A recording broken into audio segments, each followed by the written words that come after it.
knowing that every moment has potential to for us to use the Dharma. Let's take time now to think about these really what seem like complicated topics in some ways as we review the material since last August, I think is when we started this.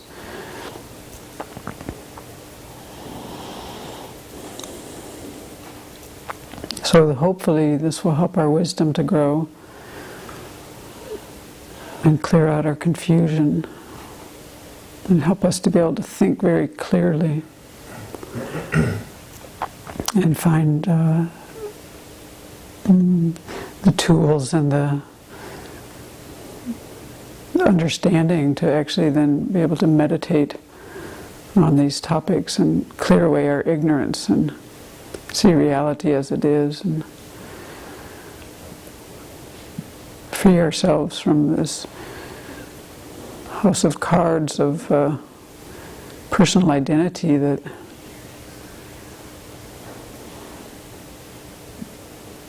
just creates continual confusion, separating ourselves from others and getting ourselves in all kinds of trouble.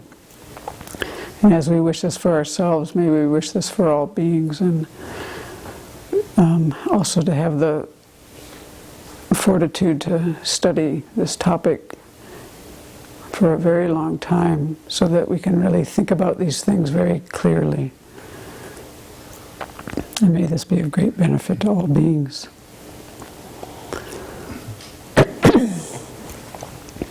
So I think most people have this quiz from Venerable Children, and we're going to go over it in 4 weeks. So I'm going through the first bit here tonight.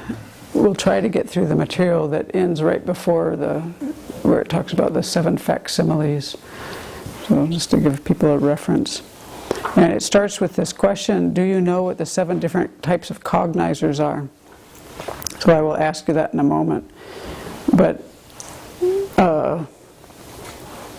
they take mind and awareness and they split it into 7, 3, and 2 fold divisions. And so my question always is what are we dividing up? So this is where it feels a little bit, maybe you remember Cheech and Chong, and they said, do you want to sit in the waiting room or wait in the sitting room?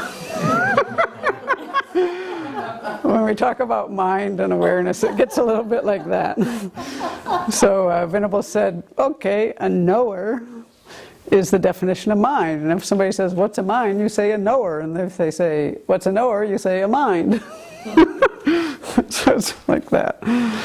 So really this topic, mind, awareness, and consciousness, these are all synonyms, which is actually different from mutually inclusive, I learned recently. I'm reading Jeffrey Hopkins. But at any rate, they're synonyms. And so what we do, I think, with this topic is we actually, as Venerable said once, you're taking like the mind and you're splitting it up like a pie in all these different ways. And what I think it kind of does is we keep splitting it up in different ways and looking at it from these different viewpoints as we start to understand what the mind is. So mind is a knower. What's a knower? Well, a mind, but actually Jeffrey said a little more than that. He said a mind is a knower of the mere entity of an object. And the word is rigpa, which is different from how Dzogchen uses that word. So then I thought, well, I'll just, now that we have some books that we can do the search function with, I looked up knower. It was interesting. So afflictions in general are defined as knowers that, when generated, cause the mental continuum to be very unpeaceful. So afflictions, in a way, are like mental factors. The mental factors and mind are 2 parts of the same entity. They're different, but they're one entity. And then Nagarjuna said, a knower realizes an object known. Without an object known, there is no knower. And he's responding to the mind-only people who don't really assert external objects there. But what that made me then think about is, well, what's happening when you're sleeping? And then I happened to run across this thing that the mind abides in two ways, manifest and dormant. It does not have to be manifest at all to be manifest all the time, but can be generated from a dormant state immediately upon meeting an object. So that was interesting, although there wasn't too much more about it. That's in that book you have right down there, page 140. The Mind in Tibetan Buddhism talks about that. But they didn't say too much more that I recall. But this thing about deep sleep, when they were talking about the mental consciousness, and this was in Cutting Through Appearances, and they said that the mental consciousness, unlike the other 5 consciousnesses, the sense ones, functions even in deep sleep and in the meditative absorption of cessation. So that kind of goes back to this, what, if you don't know an object, you don't have a mind, you don't have a knower. So there's, like, my question to myself was, there's always got to be an object then. So I was wondering what happened when you're in deep sleep, and they're saying here that the mental consciousness functions even then, as well as in meditative absorption of cessation. So I guess that's interesting to me. So the consciousness is that which is clear and knowing, or luminous and aware. So this is what we're splitting up here into 7, 3, and 2 types of pies. Okay, so who can list the 7 different types of cognizers in the order that we were taught them? No. The question was cognizers, which could be knowers. Anyone want to take a stab at it? Okay. Direct perceiver. Direct perceiver. Inference. Inference. Subsequent cognizer. Subsequent cognizer. Correct assumer. Correct assumer. Inattentive perceiver. Inattentive perceivers. Doubt. Doubt. Unconsciousness. Unconsciousness. Okay. Now I'm going to give the definition, and you tell me what I'm describing. A knower which realizes that which has already been realized is the definition of subsequent cognizer. Bing! Very good. I should bring a pencil with me. Okay, a determinative knower, which, depending on its basis, a correct sign, is incontrovertible with regard to its object of comprehension and obscure phenomena, is the definition of Inferential cognizer. Inferential cognizer. Bing! That's 2. Does this make sense to you? Good. Okay, that's good. Let's see. I lost my page. Okay, here we go. Wrong page. Got to get the first one. Oh yeah, an unmistaken knower that is free from conceptuality is the definition of Direct perceiver. direct perceiver. 3 for 3. Okay. A knower that does not get at an object with respect to which superimpositions have been eliminated, although it adheres one pointedly to the phenomena, which is its principal object of engagement, is the definition of Correct assumer. Yeah, correct assumer. It does not get at the object with respect to which superimpositions have been eliminated, although it adheres one pointedly to the phenomena. So it's assuming it, but it hasn't eliminated all the... I'm not going to go into most of these very much because this is what's coming up. I'm just going to touch on some of these so I don't, make problems for the people who are doing the next weeks. Okay, let's see, what else do we have? Okay, a knower which is mistaken with regard to its engaged object is the definition of wrong consciousness, right? A knower to which the specifically characterized phenomena that it is its engaged object clearly appears, but which is unable to induce ascertainment with respect to it is inattentive perceivers. Very good. A knower which by its own power has qualms in 2 directions is the definition of doubt. Okay, 100%. You pass. Okay. So direct perceiver is an unmistaken knower that is free from conceptuality. That's the one. We'll focus more on that tonight because that's kind of what this section of the quiz is more about. So this unmistaken, we have to remember here that we're in the Satantrika school, And there it's unmistaken in terms of its appearing in observed objects. So there's no erroneous element in what's appearing to the consciousness. Good. But what is a directly perceiving reliable cognizer? Directly perceiving reliable cognizer. So now it's new, has 4 things, remember? New, incontrovertible, unmistaken, knower that's free from conceptuality. Yep. It has to have all those 4 things. New was this, in the Satantrika system, meant that's how it became reliable for them. Pramana is that first moment of mind. It realizes an object by its own power, but not through the force of a previous reliable cognizer. But that isn't the same for the prasangika. And incontrovertible means undeceived. It's eliminated the superimpositions, so it's really realized its object. So those 4 things. So it's a reliable... A directly perceiving reliable cognizer has those 4 aspects: new, incontrovertible, unmistaken, and free from conception. Where, yeah.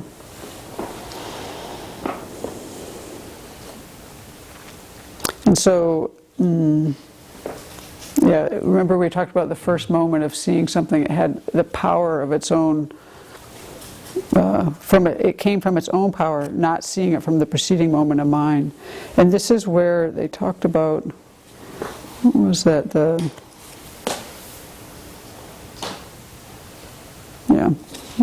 I think I'm thinking about something else. So sometimes she'll say prime cognizer for that, or ideal cognizer. So it's usually the first moment that you're seeing something. The consciousness is seeing it by its own power. That's for the Satantrikas. And we'll kind of focus more on, mostly on them, not to get too lost. Okay, now we're going to go into a little interesting topic. We'll see how it goes.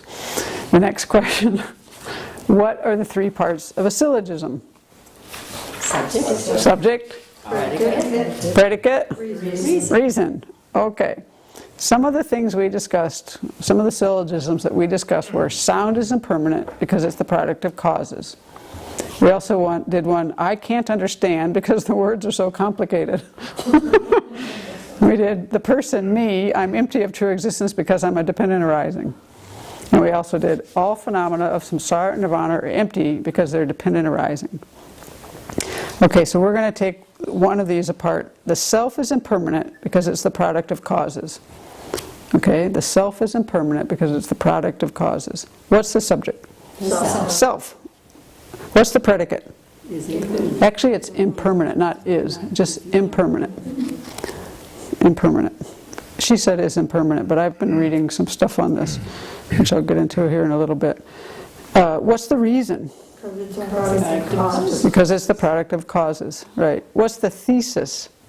Self is impermanent. The self is impermanent. It's a thesis because this is what you're trying to prove. Here's the syllogism again. The self is impermanent because it's the product of causes. And so the self is the subject. The self is impermanent is the thesis. This is kind of what you're trying to prove. And you're proving it with the reason, what you've already kind of established in your mind. It's the product of causes. Product of causes. So what is the presence of the reason in the subject? The self is a product of causes. This is the presence of the reason in the subject. The self is, this is kind of important, the self is the product of causes. And I'll explain this a little bit. It's more than what we did, but I found this helpful, all this stuff, so we're taking a little detour. What's the pervasion?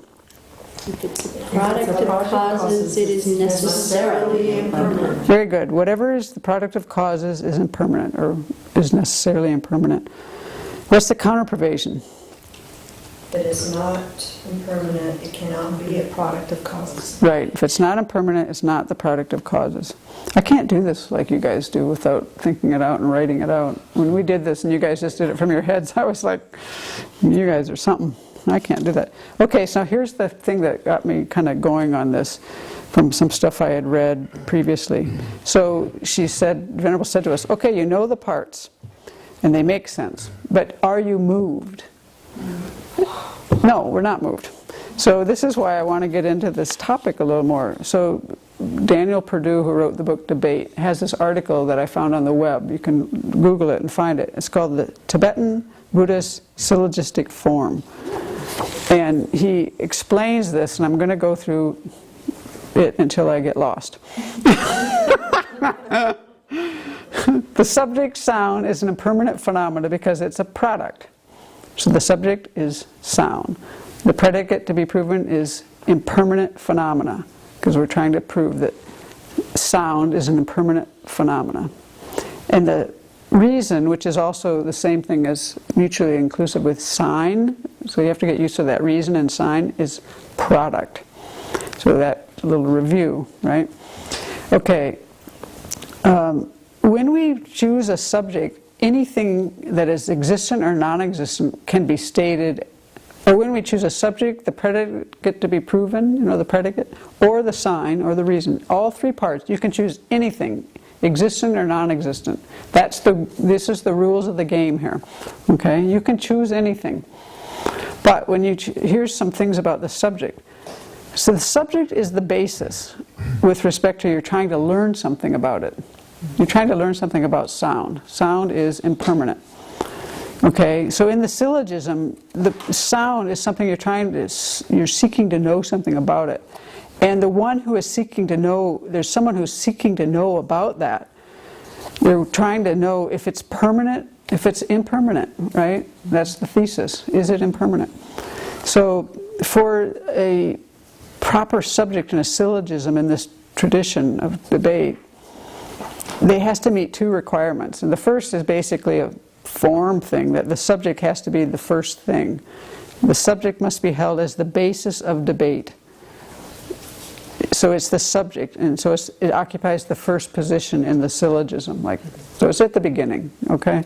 But the second part is the part that I think has to do more with us. Why does this move us or not? There must be a person who has ascertained that sound is a product and is engaged in one can know whether or not it's an impermanent phenomena. You're trying to prove something to yourself.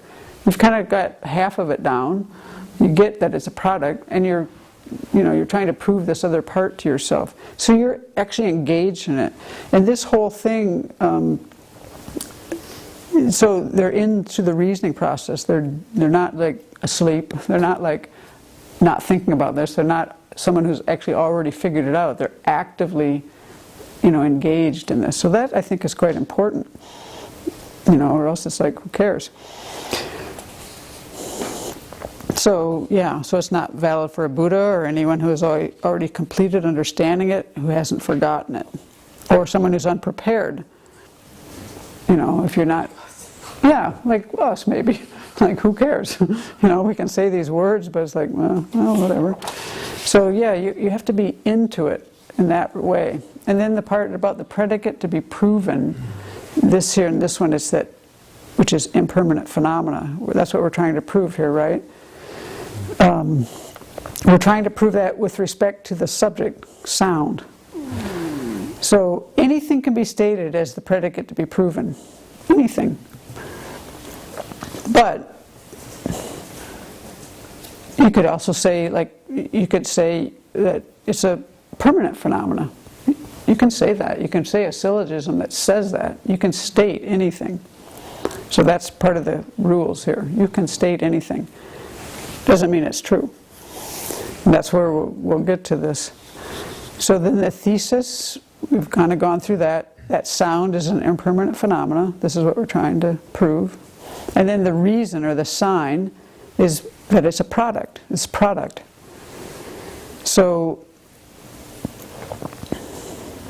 anything that can be put as a sign may or may not be valid. And this is where, this is what it comes down to, in a sense, is what is a correct sign.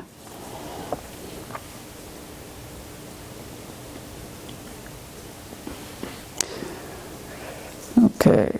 And it's also not set in this word, the reason or the sign, it's not really correct to say because of being a product. because of being a product. You say just product. And the reason is because there's two kinds of these syllogism. One is, they call it copulative. You're using the word is versus exists. Like, sound is a product. Sound is impermanent. But fire isn't smoke. You know the one with the smoke and the fire? Smoke exists when there's fire. It's different from smoke is fire. So those are two different kinds of syllogisms. And sometimes when we get all mixed up with these, I think it's because we don't understand syllogisms well enough. And we also, there's a lot to it. I'm just going to state the stuff I could work out and understood. Okay, so you can say anything. You can, for any one of those three parts, the subject, the predicate, and the reason, you can put any existent or non-existent thing in there. But then you have to see how do they all hold up. So then this is why we have this thing of the presence of the reason in the subject, the forward pervasion, and the counter pervasion, right? This is how you determine that something is a correct reason or sign.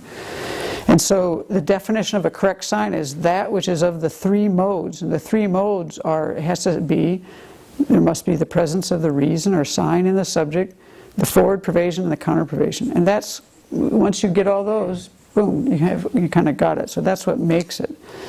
So for example, in our, the correct sign in our syllogism is product.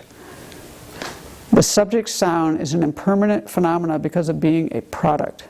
And product is the sign, and it's a correct sign because it meets those criteria.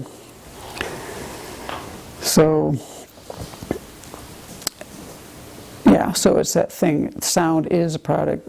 It's that type of proof. So I don't think so we can say that for the presence of the reason in the subject, that subject is that sign, is how you would think of it. So in ours, it's sound is a product. And that works, right? If you had a different syllogism, like sound is impermanent because it's a flower. Well, sound isn't a flower. You'd have to be, is the reason in the subject, sound is a flower. No. So now your sign doesn't work, so toss that out. So you can put anything in them, but then they have to work. And then the forward pervasion, now this is where there's kind of like, these are between the sign and the predicate. You're kind of looking at how they go. And so in the forward pervasion, it has to do with being the sign in a similar class. And that sounds funny, but we actually understand this quite well.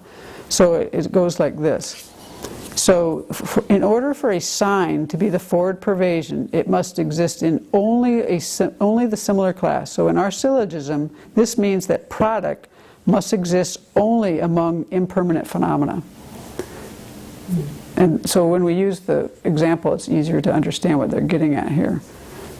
So, yeah, product must exist only among impermanent phenomena. So they're kind of seeing what class of things this, and this is why when they get into the debate, and I use the Venn diagrams, but when they're figuring out what's pervading what, and what's mutually exclusive, and all this and that, and how, this is why we're doing this, because we're trying to discern how these things are in relationship to each other.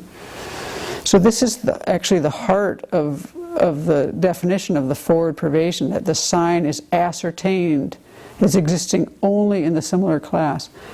Well, maybe we don't care so much about product, this, about sound being a product and this and that.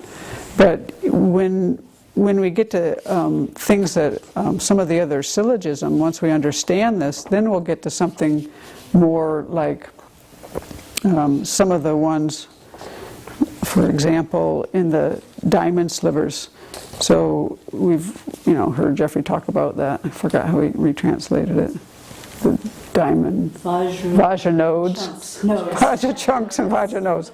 So they have, if we use some of these things, the subject's things are not inherently produced. That's the reason. That's their thesis, actually. The subject's things are not inherently produced. And then they have a four-cornered proof because of not being produced from themselves, from naturally existent others, from both, or causelessly. So, when we get into this after a while, we see that when you can really put your mind in this, what you're doing is you're actually laying all the possibilities out on the table. You've got all the possibilities there, and you have to prove that to yourself. There's no other possibilities, and then you're going to refute all of them, and then you're going to have to accept the thesis there, right? That no inherent existent production can be realized. So, why is this important? Because if we realize this, we're going to free ourselves from every kind of suffering, and this is kind of one way that they do it. So that's why this all matters, and it would have an effect on your mind once you really understand these things and can contemplate them deeply. But we have a lot of kind of like background to work out here to be able to do that. And before we finish this question, I just want to mention that we study in the Prasangika school, and Prasangika comes from this kind of consequences, right? It's the consequence school, and that's because they have this debate about how to go about this, syllogisms or just these consequences. And so what they do is they have the idea that you can generate in the opponent's mind, you can get them to infer this thesis by just giving them a consequence. You give them unwanted consequences that contradict their position. You use their position and then you give the consequences to it. And so by doing this, you take a reason that they approve of, you take a pervasion that they approve of, and then you show them a consequence that just can't work. And they have to wow, I got to rethink this, But they say this is for the opponent is intelligent and ready. So anyway, I think that's helpful to understand the bigger picture on this, rather than it's just an exercise of, what's the subject, what's the thesis, what's the reason, why are we doing this? And so what you just said, can I say this back? Mm-hmm. That through the power of the absurdity of the consequence, if the mind is ready, it induces an inference into the way things actually exist. It induces in here they said the thesis. The thesis you have to accept, because and so it makes your mind move with whatever they're dealing with there. I mean, they use this for many different, I think there are many different syllogisms and topics that they use. I mean, we do this all the time, proving, just in mundane things,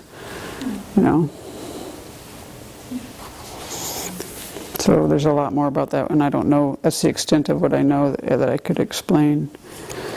Okay, so now we're going to something, yeah. John Owen made an interesting point. Okay. I'm just going to read out one. Great. So he says, I learned today that in debate, the reason of one syllogism is often taken as the predicate of the next syllogism.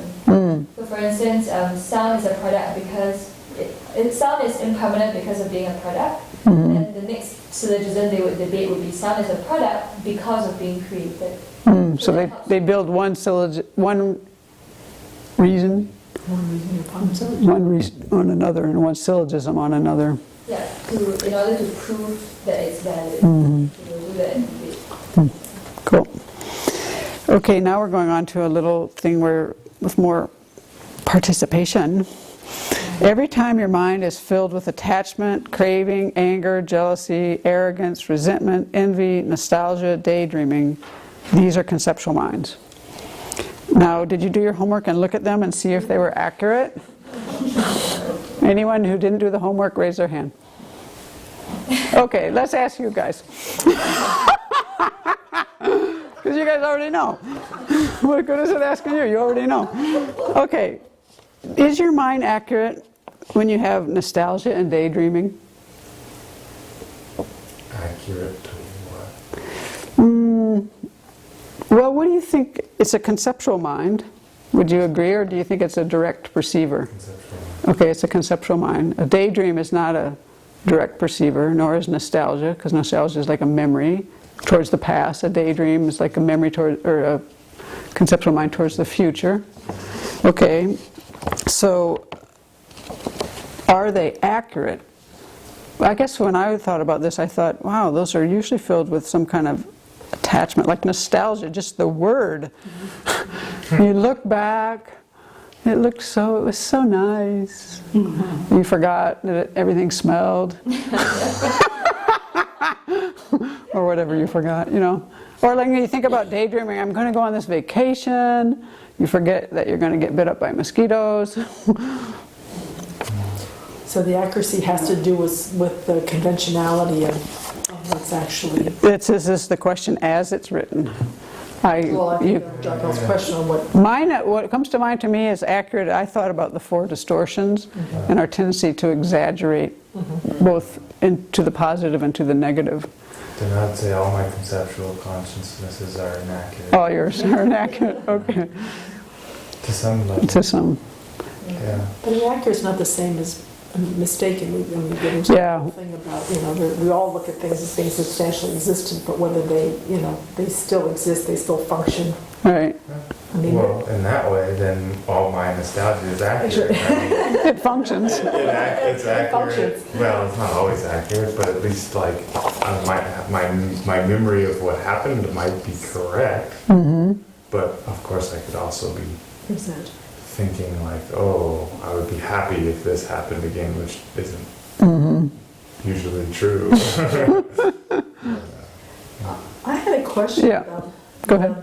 I had them all as erroneous consciousnesses because of the exaggerations and things like that. But when the daydreaming, I wasn't quite sure because it's a mind that's creating it, even though it's creating a reality that doesn't exist, like a story. Does that mean like all fiction that's written in the world is an erroneous consciousness? I mean, doing it. It is. Sounds like it. Even though you're consciously making this up, knowing that it's make believe. Daydream. I couldn't attach wrong consciousness to that because it was like, even though it was non-existent, I wasn't exaggerating anything. It's something I just conjure up as a story. Yeah, well, I guess that I think that it depends how you're defining accurate here. Yeah. And I think it's not so well defined in this question. So I took it to mean, do these things have ignorance in them? Do they have exaggeration? Do they have the 4 distortions? That was my way of defining it. Anyone else have other ideas? I thought about, do they recognize any object without elaboration? Do they recognize any object without elaboration? By definition, they're elaborations, right? Well, jealousy, arrogance, yeah. Yeah, I'm so special. yeah. Resentment, I'm so angry, which is 99.9% off at that point.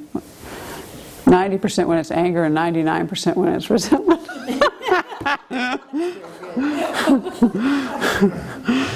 Okay, so what is the difference between a conceptual mind that has attachment as one of the mental factors and the conceptual mind that has loving kindness as one of its mental factors? And can you differentiate them in your own mind?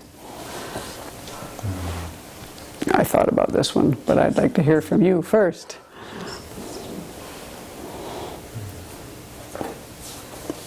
Any takers? Or is it left to the person in the spot? I'll stab at it. Okay. Because the basis of the first conception is exaggerated, the object itself. Yeah, but attachment is exaggerating. Yeah, so it's exaggerating the object, so it's not seeing the object clearly at all. So the very foundation of the conception, the thing that's inducing it, is faulty. Yeah, so it's a faulty conception because it's got exaggeration from the get-go. Right. For attachment. Whereas loving kindness, as the object of loving kindness, is any suffering sentient being, which, without elaboration, we don't know that, but the very basis of the object itself. The basis of the object in loving kindness is a suffering sentient being, so it's not exaggerated. Not exaggerated. Seems to me you're not grasping. You're not grasping when you have loving kindness. Yes, as opposed to attachment, you just automatically Ding! grasping It leads to clinging and grasping. everything else. And so I think of it sometimes, you use that word sometimes, feeling tone of the mind. And I think attachment is an unsettled kind of agitation and a zingy, might be zingy, which I don't think you have when... Oh, of course, I have to say, loving kindness is kind of rare to experience, actually. I mean, so I don't have a lot of basis of comparison. I have some very clear memories that I think can fall in that category, and they're rare. And so it's hard to, it was harder for me to bring up the feeling tone. But there was something that was much more peaceful and clear about it, the experiences. One of the big differences in terms of feeling it in my mind is when I have loving kindness, or when I think that I felt loving kindness, it doesn't have much to do with me. Mm-hmm. Yeah, exactly. When the attachment's there, then it's like really like Yep. so much. I had that exact same thought. The loving kindness doesn't have much to do with me, and the attachment is like, you're just, Yeah. I want. Frankly, it doesn't have much to do with the object. Yeah, it doesn't have to. Yeah, it doesn't have much to do with the object. That's funny. I also put that loving kindness, which I was interpreting as this wish for all sentient beings to have happiness, and it causes that the wish is in alignment with the reality of all sentient beings' deepest wishes. Mm-hmm. Yeah, that's actually a very good point, that the wish in loving kindness is in line with the deepest wish of every sentient being. For some reason I put that as... So that could be that's not a wrong consciousness. Right. That's one conceptual mind that we have that we could say is not wrong, I would say. Okay, who can list the 5 omnipresent mental factors? Intention, Attention, attention, which are actually, depending on it depends on who you're using. Depends on who you're using. Okay, we'll go with attention, intention, discrimination, feeling, and contact. Okay. So feeling, we'll use here Geshe Sopa's definitions. They were so much easier. The mental factor of feeling experiences the object as pleasant, unpleasant, or neutral. And Jeffrey emphasizes that these pleasure, pain, and neutrality are fruitions, in order to emphasize that all generation of pleasure, pain, and neutral feelings are the result of former actions. And then discrimination is what identifies the object by discerning its distinguishing characteristics. I'm using Geshe Sopa's instead of Jeffrey's because I have his typed out here, and I can say them and you can understand them, but it will be more work. Rampton's is quite clear on that one. Functions to distinguish, it is this and not that. Functions to distinguish, discrimination functions to distinguish, that is, it is this and not that.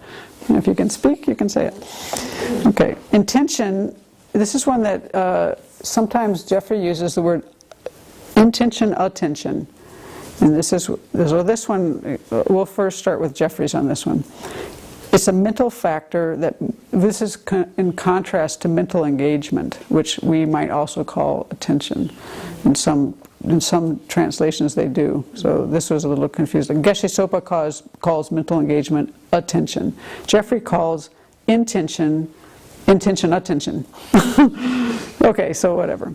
Intention, which is the one that is related to karma. Okay, that is a mental factor that moves and directs the mind that accompanies it to its object. It has the function of engaging the mind in virtuous, non-virtuous, and neutral.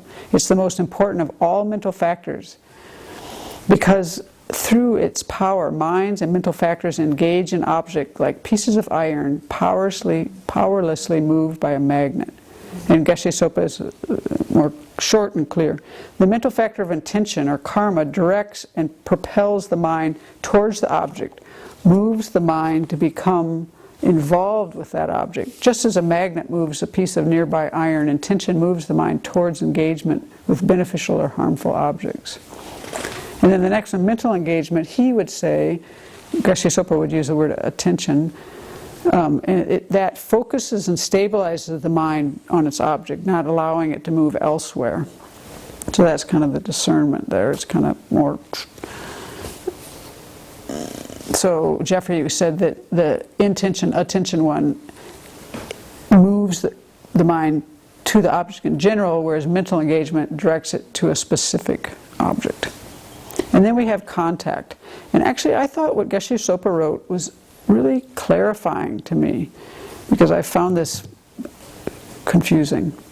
So Jeffrey, let's start with Jeffrey and start with the confusion. Contact distinguishes its object upon the aggregation of object, sense power, and mind as pleasant, unpleasant, or neutral in accordance with subsequent feelings of pleasure, pain, or neutrality. Thus it has the function of serving as the basis for feeling.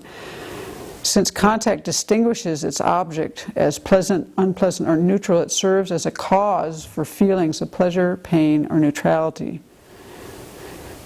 So I always got mixed up as what's really happening there. And once you read Geshe Sopa, you can go back and read Jeffrey, and it makes sense. Geshe Sopa just says it shorter and clearer. The mental factor of contact acts to connect the three elements of a cognition: the object, the faculty, and the primary mind. This coming together of the three activates the sensory or mental faculty, so it becomes the basis for feeling pleasure, pain, or indifference. So contact makes the basis for this to happen. And Jeffrey is actually saying that, but it's just harder to understand what he's talking about until you, for me, do you get the difference? He's also saying with contact that it sort of identifies the, well, I think he used the words attractive, unattractive. Yeah, it distinguishes its object. And but Geshe Sopa is saying the same thing, but because he say it activates, he uses kind of different words, and it makes you think that it's the basis of it activating these feelings. Right. It sounds like feeling is the experience, and contact is the basis of that experience. Right, but it sounds a little bit more neutral when it says activate. It's almost like neutral, like an agent that just sort of says, I'm going to open the door for you. Right, yeah. So I think if we think of it as the basis and then the experience of pleasure, pain, that helped me a lot, because I thought it was hard. Okay, now we're going on to the next question, which are what? So those were the 5 omnipresent mental factors. Attention? Yeah, mental engagement. Okay, what are the 4 possible ways that things can relate to each other? Okay, now this is where I got kind of confused in our presentation, so I'm going to show you my presentation, because I had read the book Debate about this. So in Debate, focused on an analysis of differences between 2 phenomena, the challenger asks the defender to identify how the 2 compare. And the defender will give one of 4 answers. They're mutually inclusive. Get it? Mutually inclusive. I'll explain them. There are 3 possibilities, there are 4 possibilities, they're mutually exclusive. So here's mutually inclusive. Whatever is P is Q. Whatever is P is Q. Whatever is Q is P. They pervade the same things. They're different things. The assumption is they're different. It's analysis of differences. They're different things. Like my tree is an animal.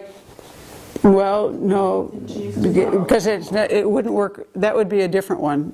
They all have to be. Oh, okay. They all have to be. My tree is one of the examples on that one. Well, that is mine. Okay. And my tree. All that's aren't my tree, though. Well. So, like product and impermanent, I think might work. I didn't have time to find examples for all of them. So let's just learn the words. If it's P, it's Q. If it's Q, it's P. And they're different things. They're not the same thing. Okay? And now our next choice is, there's 3 possibilities, which can happen in 2 ways. Looks like this. If something is P, there's something that's both P and Q. P, Q. Something is both, right? There's a unidirectional pervasion. Whatever is P is necessarily Q. Whatever is P is definitely Q. Necessarily Q. That's called a unidirectional pervasion. So there's some pervasion here. But vice versa isn't true. Whatever is Q isn't necessarily P, right? Because there's some Q's here that aren't part of P. And then something that is neither So there's three possibilities. 1, 2, 3. That's one way you could have three possibilities. Another way it could look like this. Okay, you see the difference? There's still three possibilities, but they're different. There's two ways they can be. Oh, yeah. That's helpful. So this one is something that is both P and Q exists, something that is P but not Q, and something that's Q that's not P.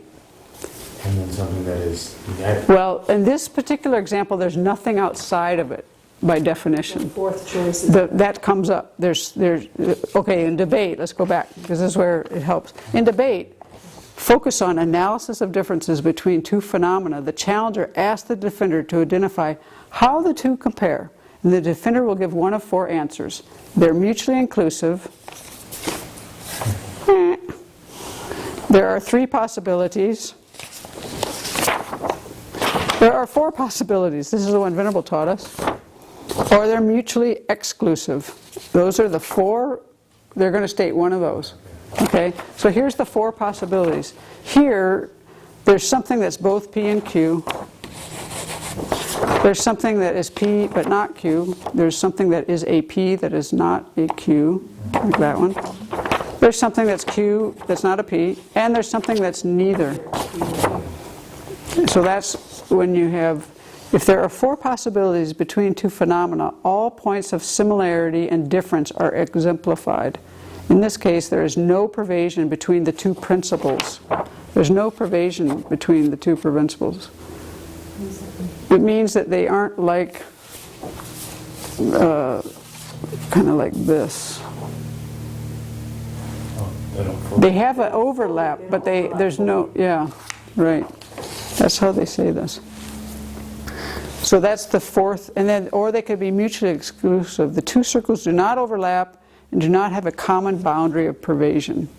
And this was the example of permanent and impermanent. And I think the first one, actually I think that might be right then, that this could be product and impermanent phenomena, or functioning thing. Product and functioning thing would be, yeah. All those I think fall into this one. Yeah, so these diagrams help me a lot. So then it comes down to that there's 5 ways that all things could be, which we just did in those. Okay? All those ones, well, I guess we need examples. The way that the 3 ways and the 4 ways, Right. how that relates to anything. Oh, it does when they go through their arguments. But it's My tree is a cat. Which one would that be? Well, yeah. My tree's a My cat. tree is a cat. All cats are not my No, trees. the Q is not necessarily P. All my trees aren't necessarily cats either. So it's the one that's the one inside. inside and then both, yeah. the second one. It's on the bottom left. Alright. Because. So isn't the way... How, it has to be, you have to compare 2 phenomena, cat and my tree, right? Yeah, no. Oh yeah, Yeah. That's cats. cats, my tree. Yeah. But what And about, you said the outside ones, and then it's but all neither- my it's trees aren't neither- included neither cat nor within my the tree category is- cat. is- Well, not all this my tree, this my tree. Yeah, to have to. That's what we're defining there. Anyway, does that help or hurt? I think it's. It's good though, It's very good to helpful. have examples. Very helpful. Yeah, I didn't have time to get examples, but That's a very good drawing scene. Yeah. Yes, the drawing's helpful. yeah, me too. Because I had read this 3 or 4 times, and I've drawn it out 4 times now. And it's taken this long to be able to. I felt like I could say it without screwing up, but I didn't have time to get examples. Good job. Okay, so that's how things relate.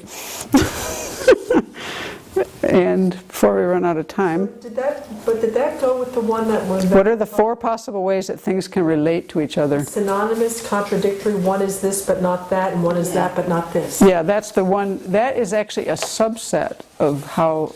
That is this one, the 4 possibilities, because it exemplifies all the possibilities, but it actually, the way I understand this, it doesn't take in the whole picture, because it doesn't take into account things like this. You know, it doesn't have this in there, and it doesn't have So the, there are 5 ways that... there are actually, according to what I read, there are actually 5 possibilities of if you were, but you know, you have to narrow it down to the way they're defining this. And one that's totally mutually exclusive. Yeah. Let me find it here. Neither this one. Yeah, I think I lost it. I can't say much more than that. Okay, thank you. That's as much as I can say about that. Next.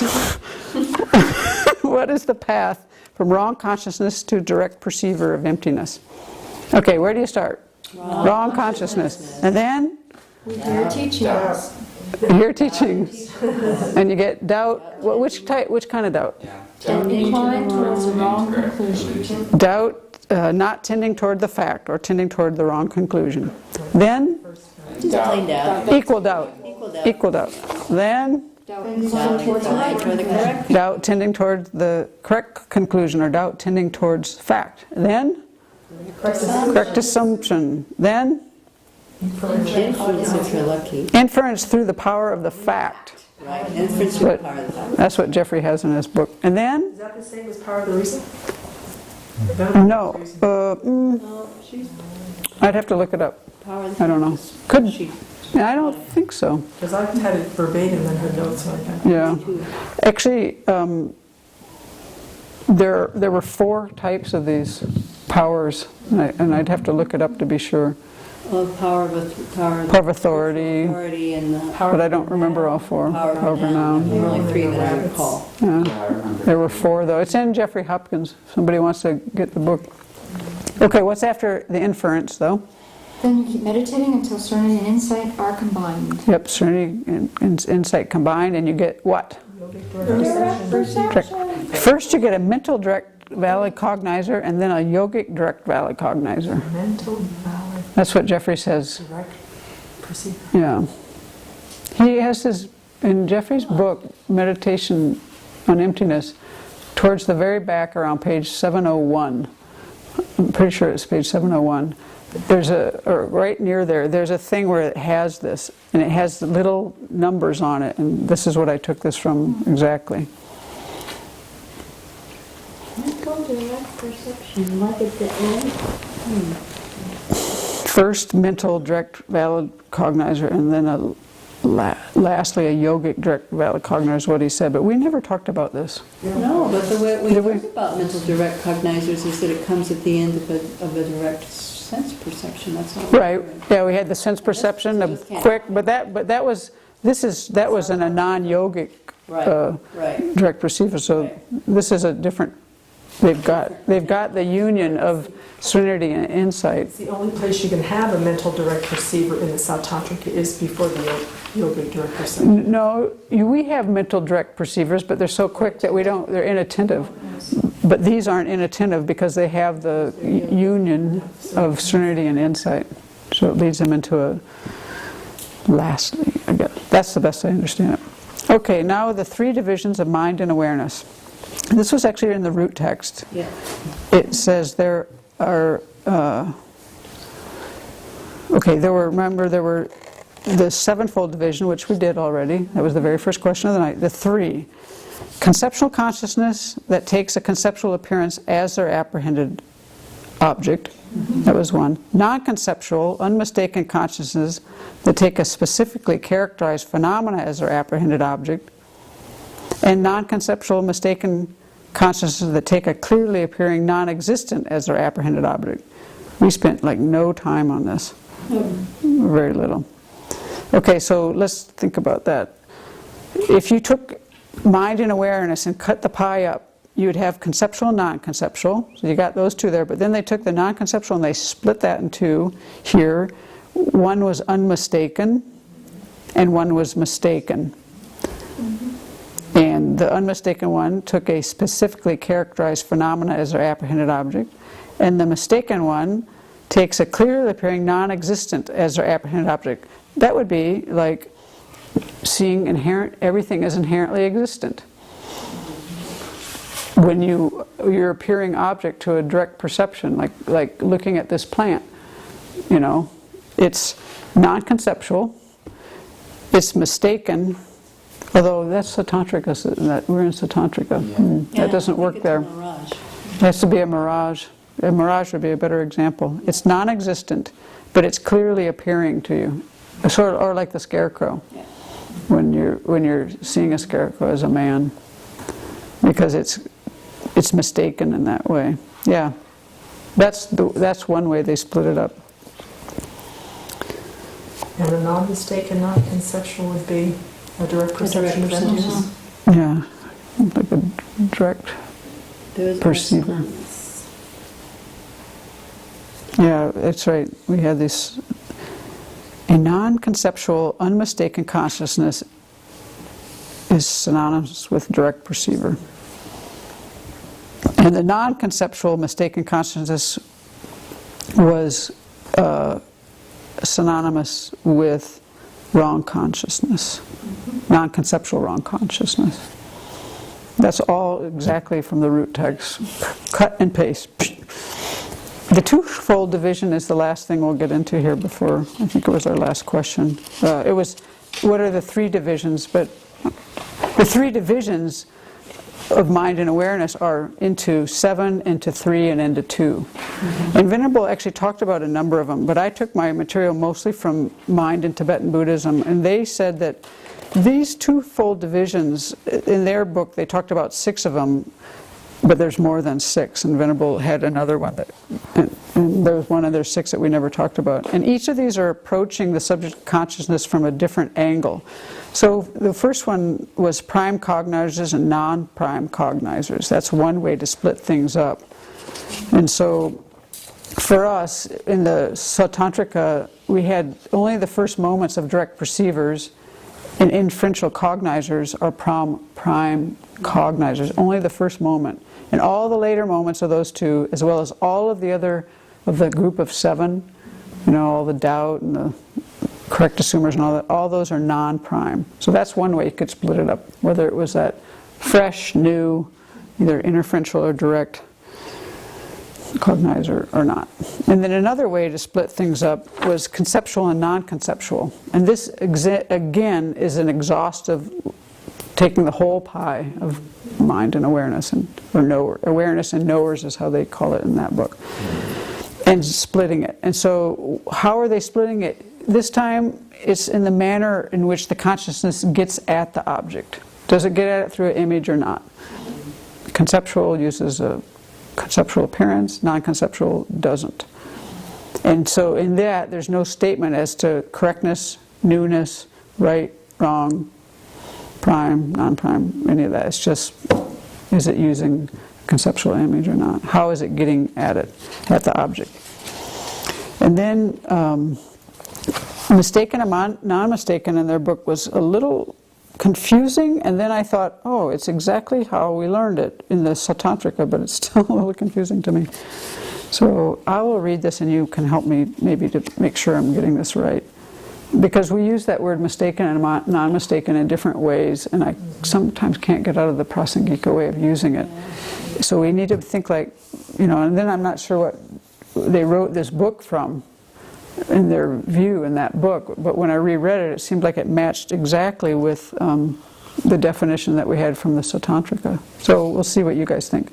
This division is made in terms of the correctness or incorrectness of consciousness with respect to what appears to them, their appearing object, as opposed to their object of engagement. Thus, non-mistaken consciousness is a category which includes only correct non-conceptual consciousness or direct perceivers. That's exactly a Satantrika thing. All conceptual consciousness are included within mistaken consciousnesses inasmuch as the image of the object they are comprehending appears to them to be the actual object. And so then we go, so that was what it said in Mind in Tibetan Buddhism to explain that way of breaking it up. But then if you go back and just look at the definition of a direct perceiver from the Satantrika view, it seems to fit. A direct perceiver was an unmistaken knower that is free from conceptuality. That was the definition of it. So it fits that. And unmistaken there meant unmistaken in terms of its appearing and observed object. There's no erroneous element in what's appearing to the consciousness. That's where I get a little lost. because, oh, I guess then you're saying that the conceptual appearance is an erroneous element. Regards to the appearing object. Well, they're saying in the word unmistaken. It's hard for me to, the word erroneous it's hard for me to put that together with that. I can't think enough like a Sautantrika, I guess. It's that whole thing of whenever you have an appearing object, you've kind of lost some kind of, well, they're saying it's erroneous. Mistaken. No, erroneous. It says for unmistaken, because for them the words are synonymous. Unmistaken, or mistaken and erroneous mean the same thing in Sautantrika. That's where in Prasangika they mean different things. Yeah. Okay, so that's one. Mistaken and non-mistaken. Then there's mental and sense consciousnesses. This again is an exhaustive division. In a general purpose, you can have a mistaken conceptual consciousness that is not erroneous, right? A mistaken, Also, hold on, a mistaken conceptual consciousness. because all conceptual consciousnesses are necessarily mistaken with regard to the appearing object, but they can still be, but they don't have to necessarily be wrong. Well, this is what came from our that footnote came from our handout. I find that kind of confusing. Yeah, that's exactly the thought that makes it confusing for me. So like just that, let's say you have a true inference that sound is impermanent. No, now you're in a whole other thing because you're in an inference. Well, go ahead. This is a conceptual Right. consciousness. Right. So therefore it is mistaken but not wrong. Well, A true inference. the word mistaken is used in different ways, and the word erroneous seems to be used in different ways. So I don't want to confuse the issue more. This is where sometimes I don't think I can say. Let's go back and see what they said, because to me the way this is worded, it's the same thing as discerning conceptual and non-conceptual, because it's all related to, well, maybe it doesn't. Let's read it again. Mistaken and non-mistaken. This division is made in terms of the correctness or incorrectness of consciousness with respect to what appears to them, their appearing object, as opposed to their object of engagement. So we're talking about the appearing object. Is mistaken or non-mistaken, the correctness or incorrectness. Thus, non-mistaken consciousness is a category which includes only correct, non-conceptual consciousness, direct perceivers. So that means anything that isn't a direct perceiver is mistaken in this way that they're defining this. And then when you go, which is what it is. And then they say all conceptual consciousnesses are included within mistaken consciousnesses inasmuch as the image of the object they are comprehending appears to them to be the actual object. So that's because the conceptual appearance you are thinking is the object, and it isn't, it's a conceptual appearance. And so in that way they're mistaken, and they use the word mistaken for that. That's how, and then that fits with our definition of a direct perceiver from the Sautantrika view, an unmistaken knower that is free from conceptuality. And there they define unmistaken as it's unmistaken in terms of its appearing and observed objects. There's no erroneous element. But actually it does, I think we worked it out. Yeah. Is everybody following it? Partly? Okay, 50%, pretty good. On to the next. Maybe we'll get better with this one. We're almost done, but we're not quite there. Okay, mental and sense consciousness. This again is an exhaustive division. So now we're describing whether the knower is one of the five sense consciousness, eye, ear, nose, tongue, body, or is it mental? And the difference now is of the basis. The sense consciousness is produced in dependence on the uncommon empowering condition, right? Which is a physical sense power. It's matter located within the sense organ, the eye, the ear, the nose, the tongue, throughout the body. The mental consciousness is produced in dependence on a mental sense power, which is a former moment of consciousness. So the basis, it's a difference of the basis. So sense consciousness are non-conceptual, mental consciousness can be conceptual or non-conceptual. And so, okay, which of the, in our group of 7, right, when we split the mind up into 7, which one are non-conceptual mental consciousnesses? In our Mental direct perception. mental direct perceiver, Apperception. apperception, Subsequent. Yogic. yogic. Yep. Which are conceptual mental consciousnesses? Jack? Correct assumption, Inferential. inferential, doubt, and so forth. So subsequent. Let's see. Wrong consciousness. Well, hard to say on some of those. They said and so forth, because some I think can be both. So they said and so forth. Okay, and then we also have mind and mental factors is another way they split things up. So the primary mind, which we some just say mind, and then the secondary consciousnesses, which are mental factors. So we have 5 main minds, right? The sense perceivers and the 5 sense mental. How am I going to say that? 5 sense consciousnesses and 1 mental consciousness. Those are all the main minds, primary minds. They often use the word mind for that, or primary mind. And then you have the consciousnesses that are secondary, which are mental factors. So a mind in this split, when you split it up this way, a mind is the knower of the mere entity of the object, whereas the mental factor is the knower which on the basis of observing that object engages in the object from the point of view of other features, such as function. So I think actually Geshe Sopa says that easier, but I don't know if I wrote it down.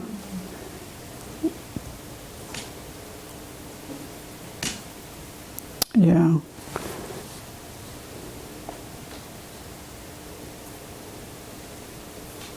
So mind and mental factors are different, but they're within the same entity. That's the whole thing with the flash, with the lights coming in. There's one light with these different lights coming into it that Jeffrey talked about. Yeah. Can we use one of your Venn diagrams to do mind and mental factors? Actually, I think his thing was so amazing. I mean, when you think about, okay, you have a box. Not everybody heard this, but we're taking teachings with Jeffrey Hopkins, and we always use the thing of the main primary mind is the palm, and the mental factors are the finger, and they're all hand. There's this idea that it's their consciousness. You're taking the whole mind, right, and you're splitting it up into primary mind and secondary minds. Primary mind is the main mind. These 5 sense consciousnesses, and then the mental consciousness, and then the mental factors are all these other things, like the omnipresent ones, the determining ones, the virtuous, the root afflictions, the secondary afflictions, the changeable ones. So they list 51 or whatever, 22, a lot, but it's not exhaustive. I mean, there's tons of them, most of our afflictions and all that. But then Jeffrey had this great, so your hand is one thing, but it's got a palm and all these fingers. But that's the analogy kind of breaks down. His analogy that he gave us the other day was really quite useful in terms of looking at how your mind works. Say you have a box, right, in space, a box, and you shine all these lights in it. You have like the main mind. But when you put all these other, like I put a little light of all my different sense consciousness and my mental consciousness, and then I'm shining a light of my omnipresent mental factors, and then I'm putting my little anger affliction in there and my little doubt affliction in there. What you get inside of that, is light. You don't actually discern them all, but they're all contributing to it. And in that sense, they all color each other. That's, I think, was the point he was saying. And say one is stronger, like say if you think about anger, because it's, we meditate enough, we get to watch these things. Sometimes it's very small. And when all those lights are shining, it's just this little trickle. Sometimes it's quite strong, but it affects everything else in the box. And that's how it feels, you know, it so distorts your perception and all that. And, you know, just the way your perception is so off then. This is why it's such a great analogy, because how it just colors everything. They all blend, but they're all contributing in different ways. So that's that. I think we finished everything. Oh, I might have missed one. Yeah, I did, sorry. Well, I think we went over this. It was about direct perceivers. Yeah, we covered it in the other ones. So we're done. We're done and done for. Do you have handy how many different ways you could divide the mind into? Into two? In this book there were two, and Venable added one more that we didn't have, which was correct and incorrect. And then there was one in that book that actually I want to read. I didn't even say it to you because we didn't talk about it, but it was really interesting. It was called Eliminative and Collective Engagers. You know, when we talk about, they separated sense consciousness from mental consciousnesses there. And your sense consciousness kind of were additive in terms of how they were kind of perceiving things. I'm just really bastardizing it here because I didn't read it closely because I wasn't planning on presenting it, but I want to read this because I get so confused when they talk about how do you know this is a gong? Because it's not a non-gong or something, you know, that whole thing about not non-cow and non-pot and non-gong, and I'm like, I'm not eliminating everything else when I see this gong. It doesn't feel like that to me. This kind of talks about that, I think, how that works. And I'm like, for me, that's just like, I have no perception of that. So I'm just like, it's just so intellectual, like, can't even get there. But I thought this might help. Okay, you better dedicate. You can save your questions for next week for the poor person who has to answer them. Okay, so this was fun. So let's take this joy and let's give it away. And let's think about people who are not feeling joy right now, and may they have minds that are not weighed down. And may people be safe, and may they have all they need, the four requisites and every condition to bring them every happiness permanently. And may we continue to study and laugh as we study these topics and enjoy learning all the way to full awakening.